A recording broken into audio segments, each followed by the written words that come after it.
Yeah, so you can see it came out March 23rd, 2006.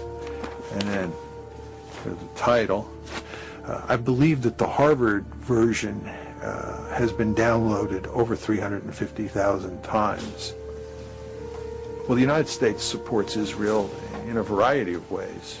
We give them all sorts of military and economic support, roughly $3 billion a year. Israel, despite the fact it is a relatively rich country, receives more foreign aid than any other country in the world. We veto resolutions in the United Nations all the time that are critical of Israel. Ceux qui sont contre, 14 voix pour, une voix contre. Le projet de résolution n'est pas adopté par suite du vote négatif d'un membre permanent du Conseil. Those against? Those against? Ceux qui sont contre. And the United States is actually talking about using military force against Iran. Now the question is, why is the United States so deeply concerned about Iran acquiring nuclear weapons? The reason it is that big a deal at this point in time is because of pressure from the lobby.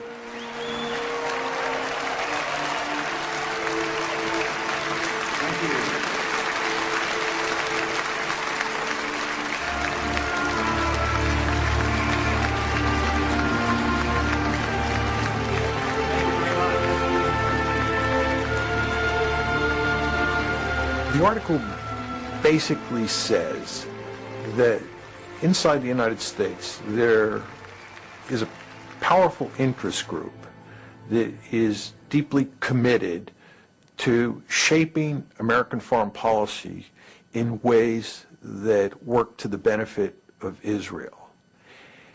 And second, the article argues that the policies that the United States ends up pursuing in the Middle East, because of the lobby's force in the decision-making process, are not in the American national interest. Troops out now! Stop the war! Troops out now! Stop the war! Troops out now! A free, prosperous, and secure Israel is in this nation's national interests.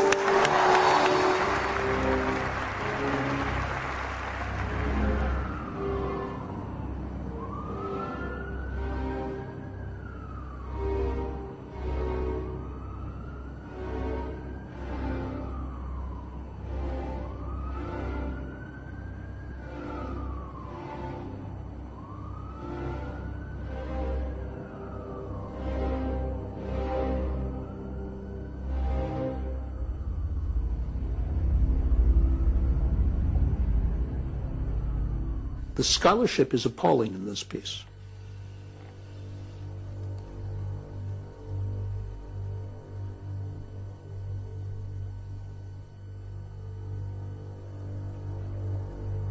The notion that that some people sitting in Jerusalem are pulling the strings on institutions that are somehow divorced from a sense of what is in the American interest and working instead for Israel, there's just no evidence to support that. I'm really surprised that they didn't seek to protect their reputations by doing really watertight, rigorous research that they could defend. And in fact, they've been demolished. Alan Dershowitz is, I mean, there's nothing left after. So why did they go on I don't know why they did this. I don't know. Some of the things they say in that piece really made me wince, because Mearsheimer and Walt both are better academics than that report reflects.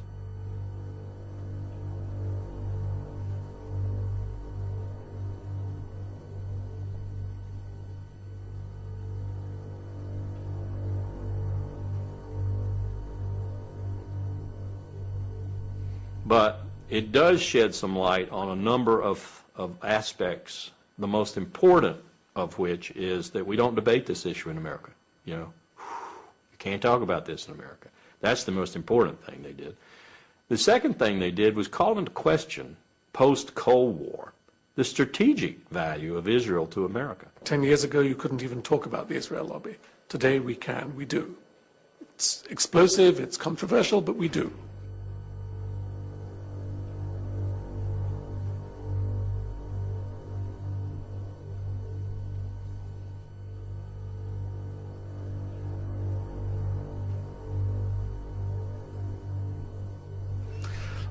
I wrote an article for the New York Times at the time of the Mearsheimer Walt essay came out, in which an op-ed, and they asked me for this when I said you should have written about the Mearsheimer Walt. They had not said anything, and they agreed, which was already a change, but they insisted that somewhere in the article I identify myself as a Jew, because this would give them protection. Controversial article about the Israel lobby. Yes, but he's Jewish, it's okay. That's where we are. It's not fun to be called an anti-Semite. It's not fun to be told that your scholarship is shoddy. And it's not fun to be pounded day after day and to see very few people standing up in your defense. But again, we knew that was coming. We knew that was the price of writing the article. They're right, but they're wrong. Now, they're right from a strictly geopolitical, geostrategic point of view. That is to say, what I spent my life studying. Israel no longer provides the United States a strategic value like it did during the Cold War. Not only that, Israel is a strategic burden on the United States. That's a big difference from Cold War days. At the same time, the fuller, more comprehensive strategist in me says that doesn't matter, because the connections between America and Israel are so great and so strong that geostrategy, political strategy, whatever you want, grand strategy, is of no consequence here. You actually take that psychological component up to the level of grand strategy, and you say, America can't get out of this even if it wanted to. So, Mr. Walt, Mr. Mearsheimer, you may be technically right, but you are pragmatically wrong, because America simply cannot say, Israel, you're on your own. It just wouldn't work. And one of the reasons it wouldn't work is because we have a very powerful Jewish lobby in America. Is a crime from Iraq to Palestine. Occupation is a crime from Iraq.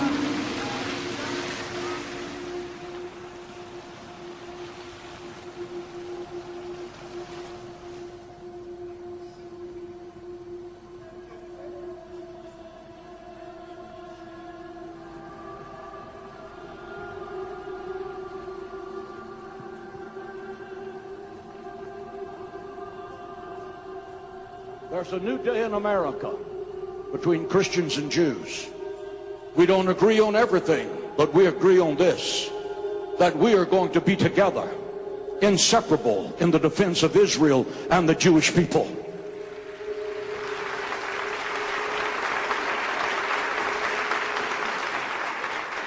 We have millions of people in the infrastructure. We have over 22,000 spiritual leaders, and some of those spiritual leaders have 1 million or 1.5 million names on their mailing list.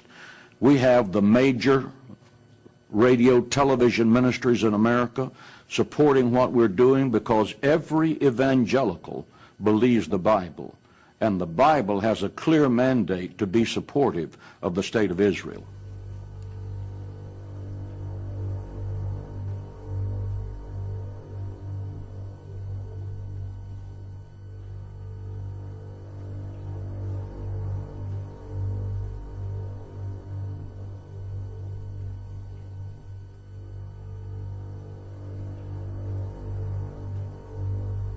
Again, there's a new Hitler, and he's the president of Iran, and he intends to build nuclear weapons, and his brazen declarations against the Jews in America have been carried on the front pages of America's newspapers. Ladies and gentlemen, we must demonstrate courage. We must demonstrate intellectual honesty. We must demonstrate the willingness to stand up and to speak out. We must act now to stop Iran before the maniacal dream of exterminating annihilating the Jewish people becomes a nuclear holocaust. And I am hopeful that the American government will have the courage to help Israel in its day of adversity against tyrants. I don't think there's ever a time that you can say you have enough support.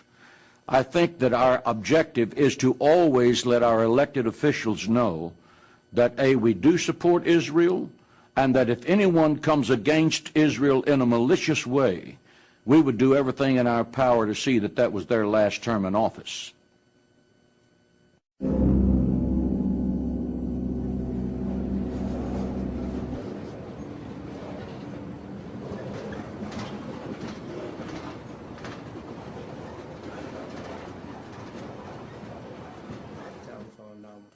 For those guys that were on the campaign with me during the 2002 election. And I wanted to get a copy of your tape of those commercials that had run. Give me a call. I'm in office 326-8844. Thank you. Bye.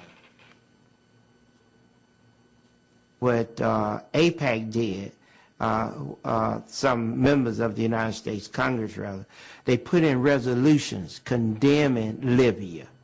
And they just kept them in the resolutions with Syria and with Iran and with Iraq. They kept putting them in that in resolution and kept pushing for all kinds of sanctions, all kinds of action against them. And of course, I voted against the resolution, and others started voting against it. And I think what later I found out what really made them angry.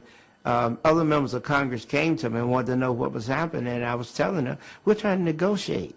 So what happened? I was looking at CNN. Several people had called me and told me what they had seen and heard, and they told me, look at CNN.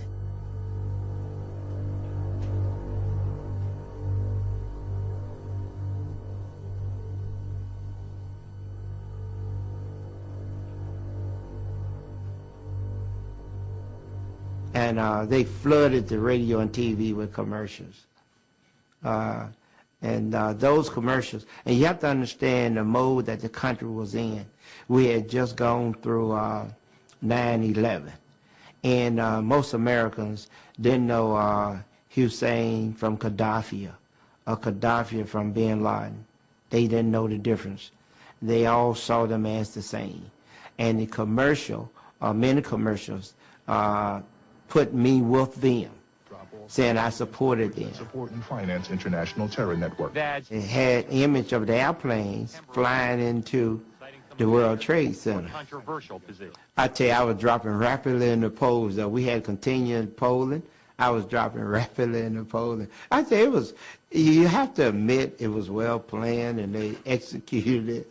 Afterthought, it said, my goodness, they had it together. I lost the election.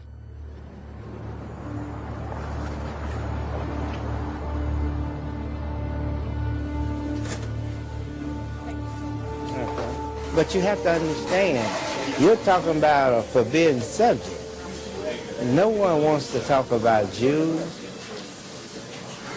It's a no-no.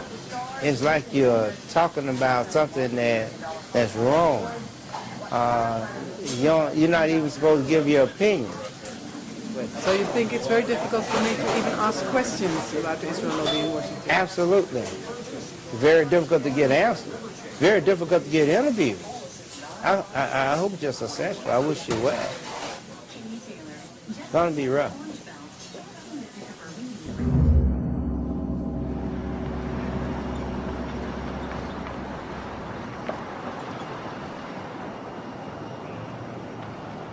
There is an enormous, very, very powerful machine out there that notes immediately when someone takes anti-Israel positions and moves out on the attack. I'll give you a very concrete example. I had mentioned the Mearsheimer-Walt study once in a seminar at one of the universities where I teach, And within 48 hours, I had an email from Alan Dershowitz. Who is he? Alan Dershowitz is a Harvard professor who protects the Jewish lobby in America like an attack dog. I had an email from him, and the email essentially said he didn't think I was doing justice to the American-Israeli relationship, to Israel's existence in the world, etc., by citing the Walt Mearsheimer report because it was so heavily flawed, mistaken, and so forth. And he even attached his own attack on the Walt Mearsheimer report and advised me to use it as counterbalance in my seminar. Well, I wasn't even using the report in my seminar. I simply had mentioned it as evidence of some people's ire, if you will, with the lack of discussion, the lack of debate on these issues in America. And within 48 hours, I had one of the attack dogs for the Jewish lobby coming after me. But how could he know this? There are people all over America, on campuses all across America, who are set up to do just what he did, to protect the interest of Jewish Americans, and particularly the interest of Israel in America. In that sense, the Jewish lobby is probably more organized and more able to move swiftly against any potential threat than any other lobby. I was invited this autumn to speak at an organization called 2020, and we agreed on my subject, U.S. foreign policy and the Middle East and the Israel lobby, because this was a big issue in the newspapers at the time. And I heard nothing until about a week before my talk. I was informed by her secretary, the president of this organization's secretary, that we would be meeting at the Polish consulate, which is the usual place apparently where they met. And then the next week, 2 hours before I was supposed to talk, I had a telephone call from the organization's leader, terribly upset, saying the Polish consul general had cancelled the talk there at the consulate because of telephone calls he had received from the American Jewish Committee and the Anti-Defamation League. Well, the consul's position I can understand is very difficult. Poland in this country, if you say to someone, Poland, the thought they have is anti-Semitism immediately. So Poland has a problem of overcoming this image here. The new Polish government, which is not a very attractive one, has nonetheless been working very hard to try to build good relations with Washington, to be friendly with Israel, to show that it's a good guy, and so on these subjects. And now suddenly someone comes along and says to the Polish Consul General in New York, you know, Tony Judt is a very controversial character, he's anti-Israel, his remarks some people think are anti-Semitic, are you sure you want to have him? Bad for your image, bad for your diplomacy. But why would the Poles stand up heroically for my right to speak? They have bigger concerns, so I don't blame them. The lobby, what it's doing is it's going after people in a really hard-hitting way for the purposes of shutting us down, and also for the purposes of sending a message to other people that if you follow in the footsteps of Jimmy Carter, or you follow in the footsteps of Tony Judt, or you follow in the footsteps of John Mearsheimer and Steve Walt, you will pay a serious price for your transgressions. Right? So that's a deterrence model. They're trying to deter other people from doing what we did.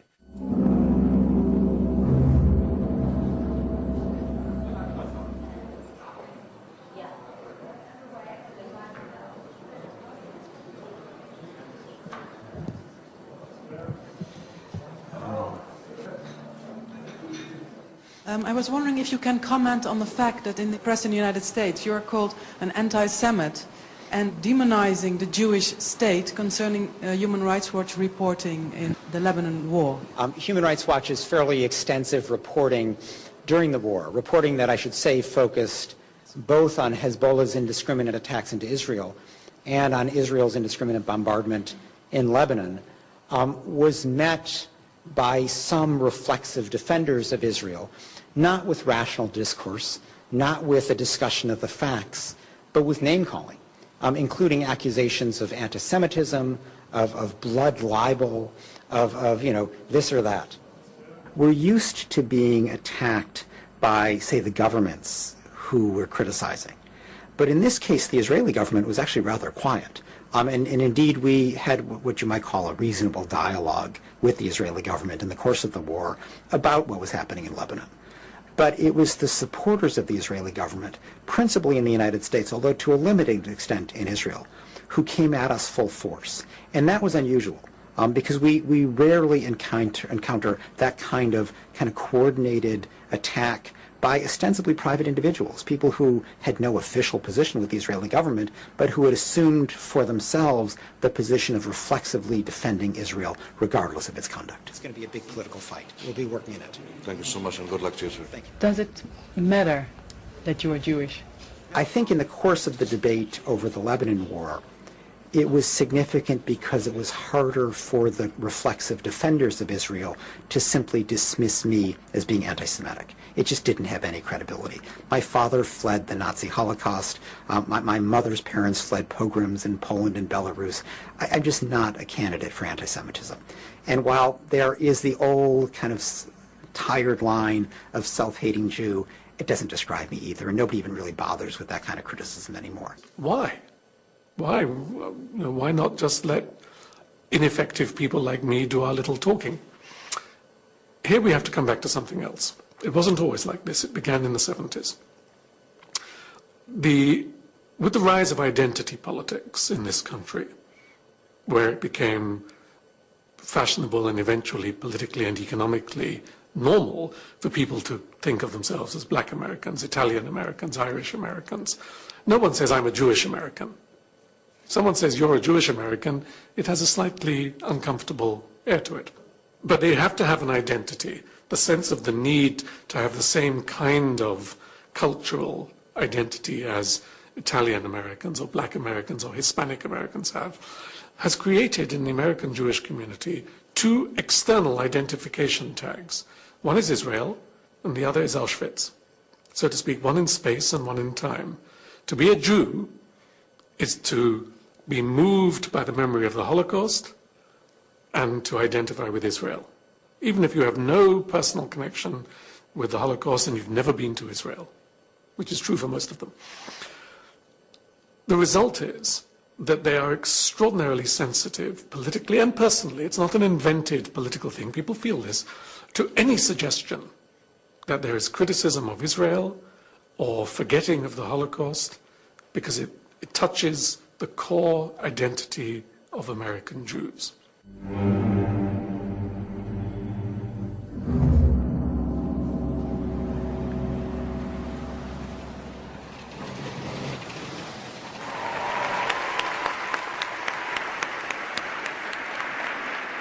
The state of Israel was the dream of your ancestors, made a reality by your grandparents and your parents. Every year, AIPAC has a conference where they bring in their supporters from around the country. They meet in Washington, a very powerful group that attempts to affect legislation and other aspects of U.S. policy on the Mideast. And it's sort of a gala affair. There's a Hollywood element where they produce these videos that show, they get people all mobilized and roused, sort of a pep rally atmosphere, and they get an extraordinary number of high officials to come. America and Israel share an unbreakable bond. AIPAC is one of the reasons why. All of us share a fundamental belief that the freedom and security of Israel are a vital interest of the United States of America. We need you now more than ever.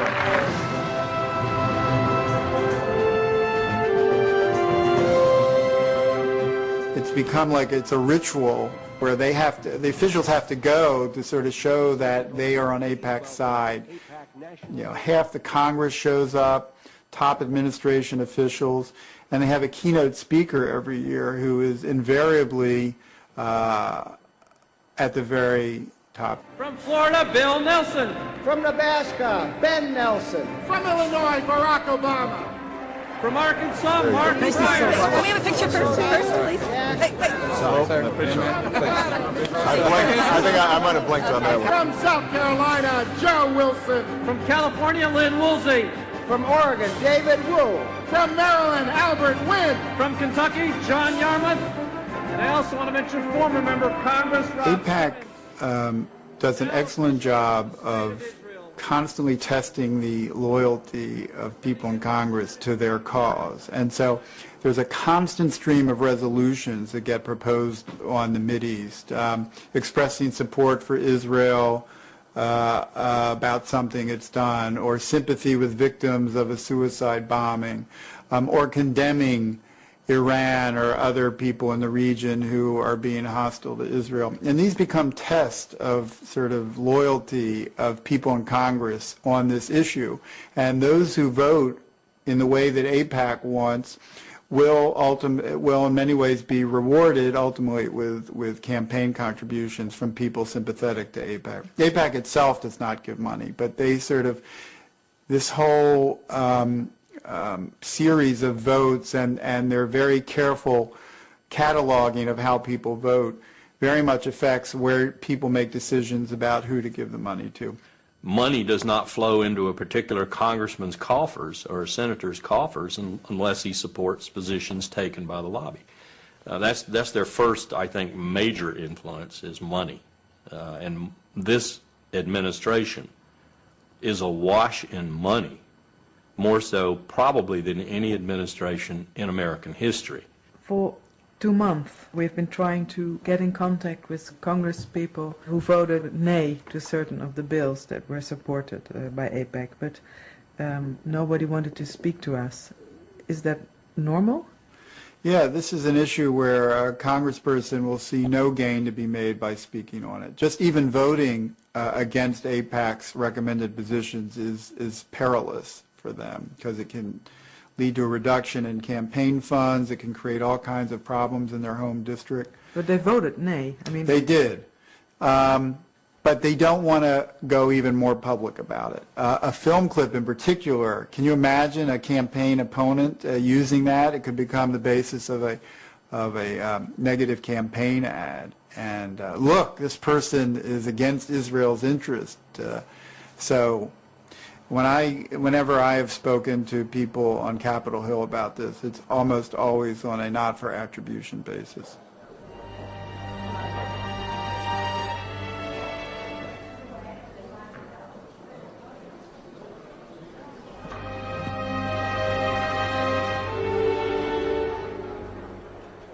I was told off the record once by a very prominent Democratic senator. We were at a meeting in Paris, and it was late in the evening. We were sitting in a hotel. He was talking about the Middle East, and he was saying things about Israel which were very similar to the criticisms that I would make. And so I said to him, "But you never say these things in the Senate. Why not? Is it because you're worried about the Jewish vote?" He said, "Forget it. It's nothing to do with the Jewish vote. I come from a state, I can't tell you where, because otherwise, where there are very few Jews, and they're all going to vote for me anyway, so it doesn't matter. So it's not the Jewish vote, that's not the issue. It's not money, I don't get money from the Israel lobby, that's not the issue." But he said, suppose that I walk onto the Senate floor and say in a moving speech why we need to take our distance from Israel and understand better what has happened to the Palestinians. Maybe I would win 5, 10 senators over to a general motion criticizing Israel, maximum. He said, but that's all I could get. And he said, in return, I would be finished in the Senate, because no one would ever vote again for my needs if I wanted to move something for my state, or an education bill, or a financial bill, or a tax bill, or anything to do with domestic policy, nothing to do with Israel. I would be punished. I bet that it's impossible for either Steve or I to ever get a high-level policy-making position in the American government. For example, Steve was invited to go to a dinner with an aspiring presidential candidate at Harvard, And the person who had invited Steve to this dinner came to see Steve about a week after the piece came out, and she said that she had to disinvite him from the dinner because the presidential candidate's staff had called and said that it would not be acceptable for the presidential candidate to be at a dinner with him. America and Israel have a special friendship. You have devoted yourselves to strengthening the bonds between the United States and Israel. The United States will stand with Israel now and forever. If a politician would rise with this point of view, that the United States should stop supporting Israel, what would be the effect, do you think? He'd lose the next election. Almost certainly. Now, there may be a district here or there out of the... We have 435 members of the House and 100 senators, 535. We have 52 governors. It's certainly possible that some congressional district somewhere would re-elect a candidate who had said we should abandon Israel, reject the relationship with Israel. But it's pretty unlikely, and I would be surprised if there are more than 2 or 3 or 4 congressional districts in which it's even conceivable. I appreciate but we can vote you, and That's I'm okay. sorry. But I appreciate the friendship. If you will come in Italy, I want to introduce you with a member of parliament, Italian parliament. I would enjoy that very much. Okay? Thank you so much. Thank you for everything.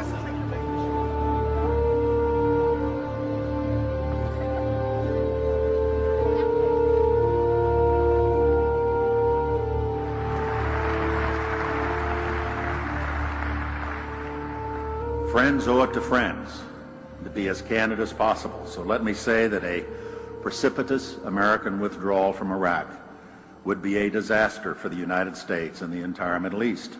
A sudden withdrawal of our coalition would dissipate much of the effort that's gone into fighting the global war on terror and result in chaos and mounting danger. And for the sake of our own security, we will not stand by and let it happen.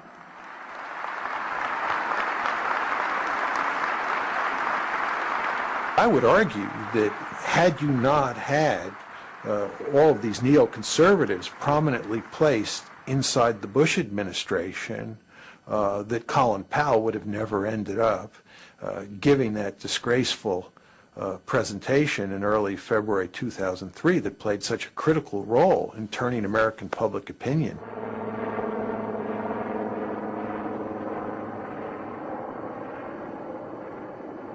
This is an important day for us all as we review the situation with respect to Iraq and its disarmament obligations under UN Security Council Resolution 1441. I realized as I watched it there at the UN Security Council for the first time, because every time I watched it before, I was, running around trying to get things changed, do this, do that, talking about the graphics and everything else. But there in the UN Security Council, I sat down quietly and watched Secretary Powell make his presentation. My colleagues, every statement I make today is backed up by sources, solid sources. These are not assertions. What we're giving you are facts and conclusions based on solid intelligence. As I show you these images, I will try to capture and explain what they mean, what they indicate to our imagery specialists. Let's look at one. The 4 that are in red squares represent active chemical munitions bunkers. I wouldn't go to war based on that. That's what I told myself. I would not go to war based on that.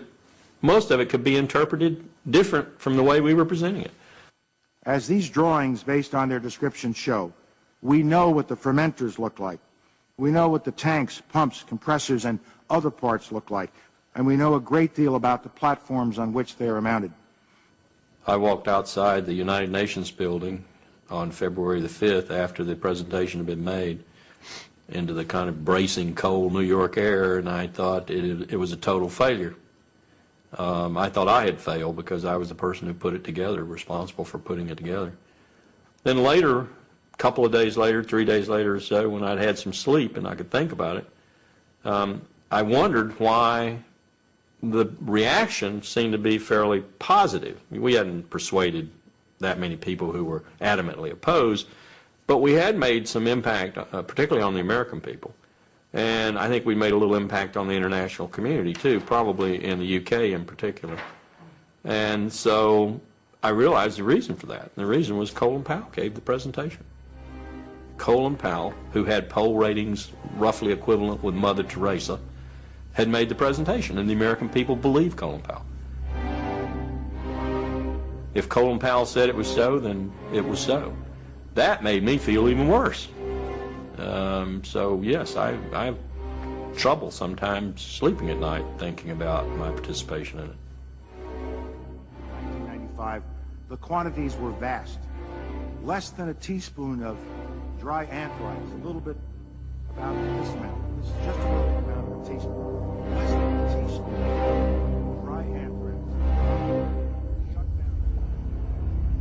So the question you have to ask yourself is, if the evidence was so flimsy, why did Powell get up and make such an unequivocal case that Iraq had WMD and was an imminent threat?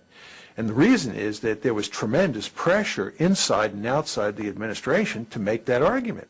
And the question is, who was creating that pressure? And the answer is, it was the neoconservatives, almost single-handedly. Dick Cheney and his minions have brought, and Richard Pearl is one of his minions, and Doug Feith is one of his minions, have brought the art of lying to a new scale, a new level. Was oil the #1 influence on President Bush and Vice President Cheney? Or was WMD? Or was spreading democracy? And don't believe it for a moment. They didn't even think about spreading democracy when they started this war. They transmogrified the mission into starting or democracy simply to appease the American people and to give them some reason to support the war. You have to decide, where were these factors? And inevitably, the Jewish lobby in America, AIPAC in particular, the focus lobby, has got to be there. You're being naive if you don't put that factor up there as an influence on national security decision-making, particularly with the Bush administration. The AIPAC lobby is very influential through Vice President Cheney, very influential, and through people like Elliott Abrams, Paul Wolfowitz, and a host of others within the government. And of course, you don't want to lose sight of the fact that the Israeli government was also feeding the United States government intelligence, which said that Iraq had a serious WMD capability and was an imminent threat. There's an Israeli general named Shlomo Bram who has written a piece on this, which says in effect that Israel was a full partner in this scheme to convince the public in the United States and around the globe that Iraq was an imminent threat. Iraq was not an imminent threat. The fact is that even if Saddam had had nuclear weapons, there was nothing you could do with them, right? But you could not make those arguments at the time in the United States. It was very, very hard to get them out into the public domain and for them to get any traction. Do you agree with Mearsheimer and Wohl that the influence of the pro-Israel lobby was important for going to war with Iraq? I do, but I would not have presented it the way they did, because I think that they underestimate ideas and they underestimate, if you like, emotions. They're very cold and realistic in their view of politics. And for them, since the going to war with Iraq is absolutely crazy, and it was pretty obviously crazy for many of us before, there must have been some pressure to do something so irrational. And of course there was. But they underestimate other factors. The illusion, for example, that we could have control of Iraq's oil and of the strategic region. The belief, which is a deep American belief, which was not invented by the Jewish lobby, that America knows how democracy should work and is an example to the world and has a moral duty and certainly a right to bring this example to the world. And it's all mixed together. So ideals, belief about American exceptionalism, American duties, American provincialism, not knowing about what's going on outside, and Israeli pressure. Yes. The suggestion that that the Israeli lobby, as he describes it, is in effect operated by the Israelis and reflects Israeli preferences is simply wrong and can be shown to be wrong. So you don't feel part of an Israeli lobby? No, I'm not part of an Israeli lobby. I have my own views. I'm sympathetic to Israel, as most Americans are sympathetic to Israel. I'm not incapable of being critical of an Israeli policy that I don't like. But the main point is that it is not the Israeli government that shapes the thinking of Americans who are pro-Israeli. Richard Pearl would probably say, in response to your question, if you got the truth out of them, Israel's interests and America's interests are the same. And so if I'm an advocate for Israel's interest, I'm an advocate for America's interest. And I would say back to them, again as a strategist, bullshit. No two countries in history, and no two countries in the future in history, I will predict, will ever have coincidental national interest all the time. No way.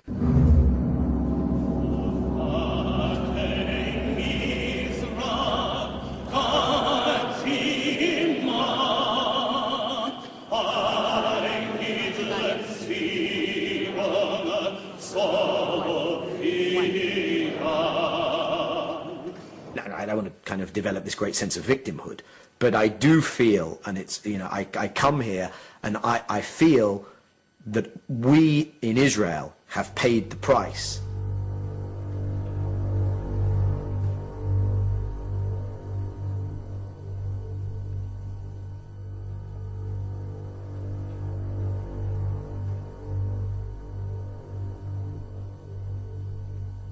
American Jews, surprise, surprise, are liberal Democrats when it comes to most issues, including the Middle East. So when you poll American Jews, they're for the peace process and they're for American engagement and they're for a two-state solution. And we did the Geneva Initiative and they were in favor of that as well. But the institutional, organized leadership of the community has kind of taken things in a very different direction. And I do feel that for their own reasons, reasons that I understand, reasons that are not unique to the Jewish diaspora in America, reasons that are prevalent in many diaspora politics around the world. It's to do with my identity in a diaspora, it's to do partially with guilt, it's to do with my own political role in my new host community, etc., etc. They've driven so-called pro-Israel politics in Washington in a direction which is directly antithetical to what is good for Israel. In that respect, yes, I do feel we paid a price. Of course, that has been increased manyfold under the current administration.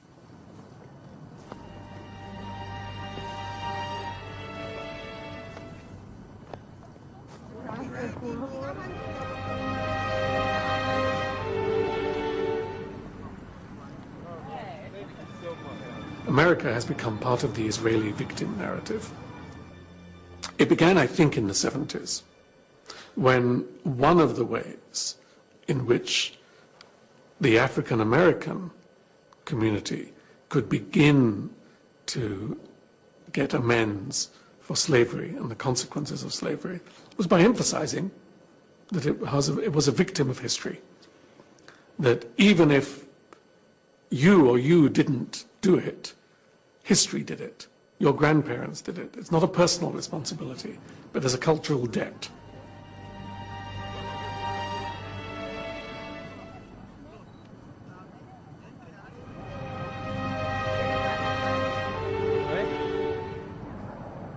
And the Holocaust, of course, is the ultimate victim narrative.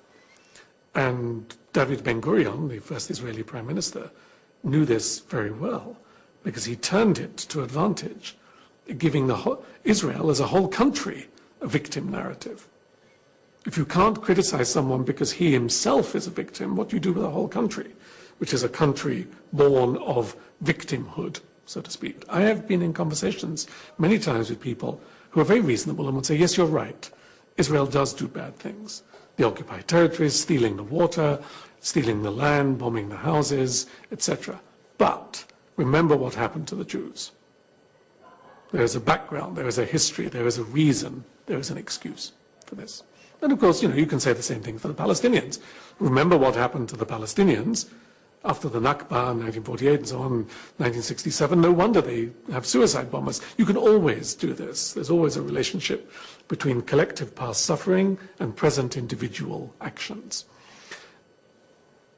To turn that into public policy, though, is catastrophic, and that is what we see today.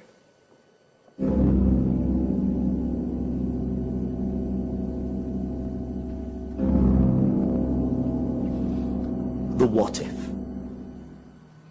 The what if this particular view of the Israeli interest and of the shared Israeli-American interest, which of course someone like myself would see as absolutely antithetical to my understanding of Israel's interests, if that particular view is continued to be bulldozed onto the American public and political leadership, what if there's a backlash? And the kind of backlash that I think can be envisaged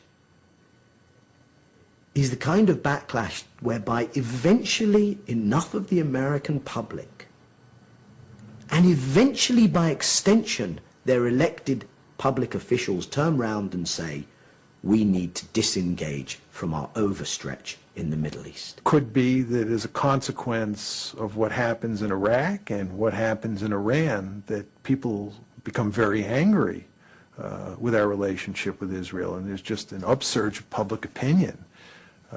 It could be that you have 2 or 3 senators who come out and make a very forceful case for changing our policy. It just isn't going to happen. It is not going to happen. And you could eliminate by some waving a magic wand, you could eliminate the Israeli lobby that Walt and Mearsheimer talk about, and everything I've said would continue to be true. I will make a prediction. If this president orders us to go to war in Iran in the next 2 years, and he orders any considerable ground component to participate in that, Marines or Army, then I think you're going to see another major exodus from the armed forces, general officers, because I think they understand just how colossally wrong such a decision would be and how much that would be the precursor for, call it what you will, World War III, World War IV.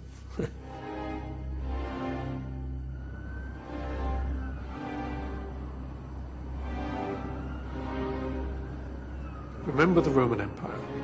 For a long, long time, the state of Judea behaved in ways which annoyed the Romans but didn't do them any harm. At the point at which they were becoming a nuisance, the Romans turned against them, destroyed their temple, wiped them out, and told them, an empire has bigger concerns than you. This is what Israel faces in the next 25 years. The risk that the American empire will say, wait a minute, you don't matter to us so much. Either because we need oil more than we need you, or because oil is no longer important. Doesn't matter, both has the same effect. You are more trouble than you are worth, and the issue of the Holocaust and anti-Semitism is declining with the demographic move to the next generation. This is a catastrophe for Israel, because Israel has no other friends in the world.